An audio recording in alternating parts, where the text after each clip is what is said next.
आज 77वें स्वतंत्रता दिवस के अवसर पर हम सभी लोग एकत्रित हुए हैं। बड़े हर्ष की बात है। इस अवसर पर मैं सर्वप्रथम ज्ञान की अधिष्ठात्री देवी माँ सरस्वती को सत नमन करता हूँ।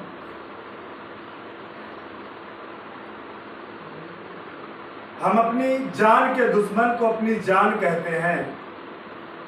हम अपनी जान के दुश्मन को अपनी जान कहते हैं। मोहब्बत किसी मिट्टी को हिंदुस्तान कहते हैं। जो दुनिया में सुनाई दे उसे कहते हैं खामोशी, जो आंखों में दिखाई दे उसे तूफान कहते हैं।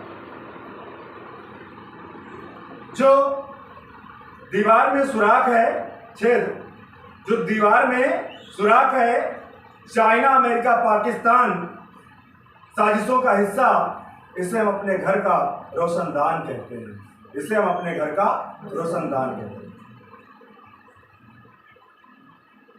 सभी को ज्ञात है आज के ही दिन हमारा देश आजाद हुआ था।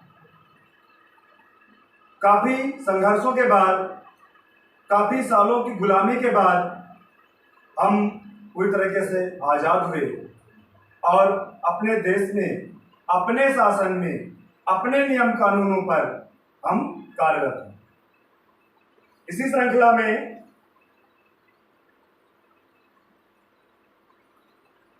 सभा में उपस्थित सभी विद्यार्थीगण, मैं सभी विद्यार्थीगणों का हार्दिक अभिनंदन एवं स्वागत करता हूं।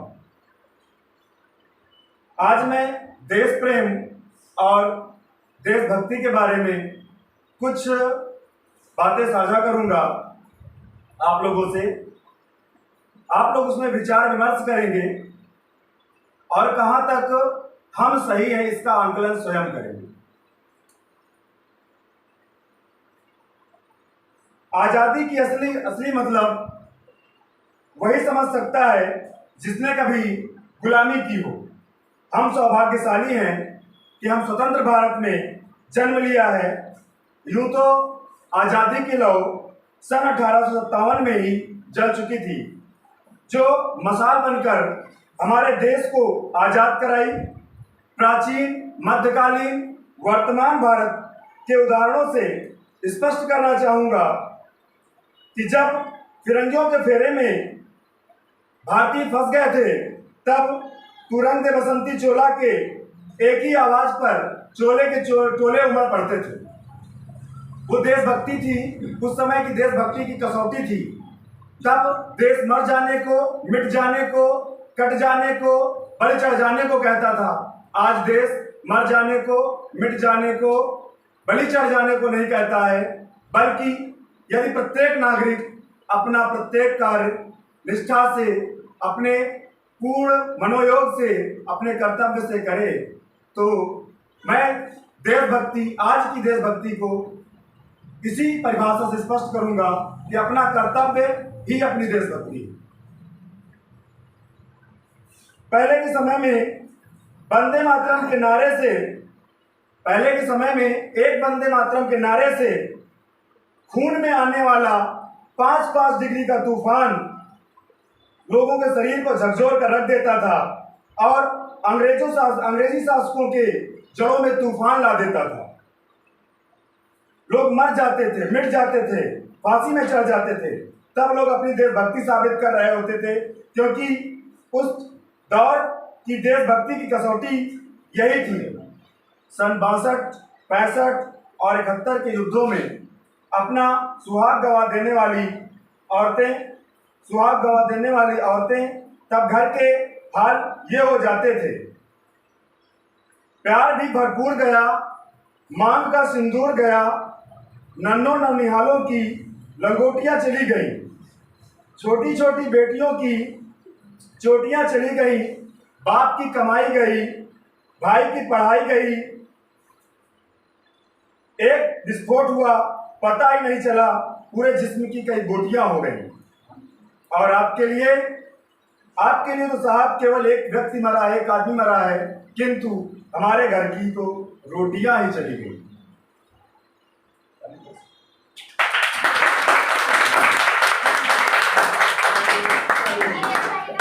वाले हालात हो जाते थे।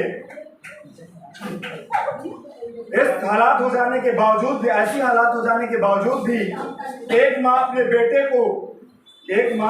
अपने बेटे को सरहद पर दुश्मनों की धज्जी उड़ाने के लिए भेज देती थी और कहती थी, पत्र लिखती थी, पत्र में कहती थी, पत्र लिख करके कि अम्मा ने खत लिखा है, बड़े ही चाव से, पुत्र मेरे ना घबरा जाना, 1 इंच भी पीछे ना हटना, चाहे इंच इंच कट जाना। इस तरह अपना पूरा परिवार देशभक्ति साबित कर रहा होता था। तब देश बलिदान मांगता था, तब देश लड़ जाने को कहता था, तब देश मर जाने को, मिट जाने को, फांसी चढ़ जाने को कहता था। किंतु आज देश लड़ जाने को नहीं कहता, आज देश मर जाने को, मिट जाने को नहीं कहता। आज देश केवल ये कहता है कि यदि प्रत्येक भारतीय अपना काम पूरी ईमानदारी से, पूरी मेहनत से, पूरी लगन से, पूरी निष्ठा से करे तो वही एक सच्चा देशभक्त है। मैं नहीं मानता कि व्हाट्सएप, फेसबुक की डीपी 3 रंगों से रंग लेना ही देशभक्ति है। और यदि आप कहेंगे कि साल में 2 बार हाथ में तिरंगा लेकर घूमना ही देशभक्ति है, तो मैं पूछना चाहूंगा कि फुटपाथ में कोई लड़का एक तिरंगा हाथ में लेकर के बेच रहा होता है तो क्या वो देशभक्ति है? इसे हम उसकी देशभक्ति नहीं कहेंगे, बल्कि उस बच्चे की भूख की या पेट की शक्ति है, वो देशभक्ति नहीं। क्योंकि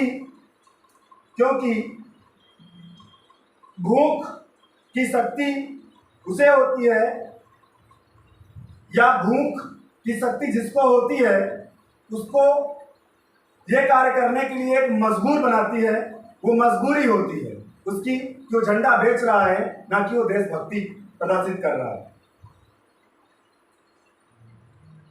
क्योंकि ना मस्जिद को जानते हैं, ना शिवालयों को जानते हैं, ना मस्जिद को जानते हैं, ना शिवालयों को जानते हैं। जो पेट के भूखे हैं, ना वो सिर्फ भोजन को या भोजन के निवाले को जानते हैं, वो सिर्फ भोजन के निवालों को जानते हैं। अपने परिवार, अपने समाज, अपने देश के लिए समर्पण का भाव है देशभक्ति। हर देशद्रोही के जीवन में आने वाला तूफान हमारी सच्ची देशभक्ति का एक संकेत होता है। अगर इसी में एक पंक्ति है, अगर तू परिंदा है तो ये आसमान तेरा है, अगर दरिंदा है तो ये शमशान तेरा है, भाईचारे से रहना है तो रह इस जमीन पर, वरना ये कब्र तेरी है और ये कब्रिस्तान तेरा है।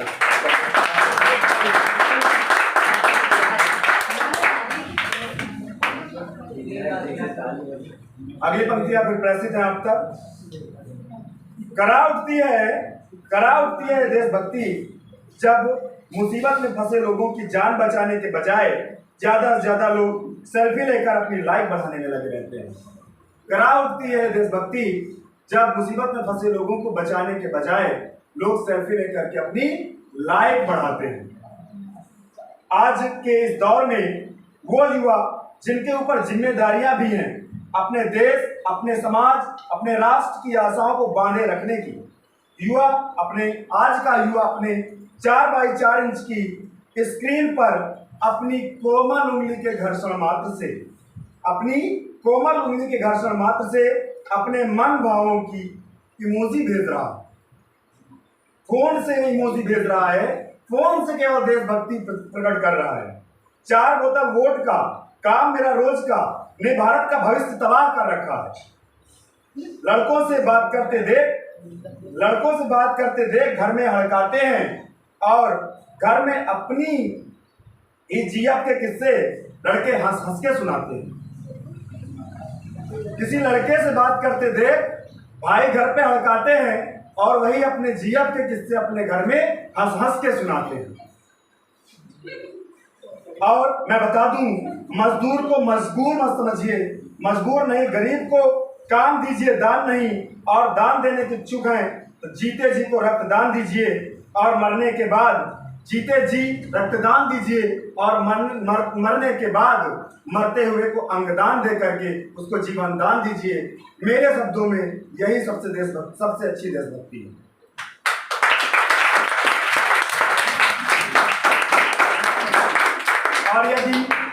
और यदि सच्चा राष्ट्र प्रेम है आपके अंदर तो एक लाइन है, ना सरकार मेरी है न रब मेरा है, ना सरकार मेरी है न रब मेरा है, ना ही बड़ा सा नाम मेरा है, बस इस बात का गुरूर है मुझे मैं भारत का हूँ, बस इस बात का गुरूर है मुझे मैं भारत का हूँ और ये भारत मेरा है।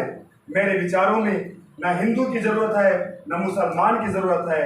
राष्ट्र निर्माण के लिए सिर्फ और सिर्फ केवल एक अच्छे इंसान की जरूरत है, सिर्फ अच्छे इंसान की जरूरत है।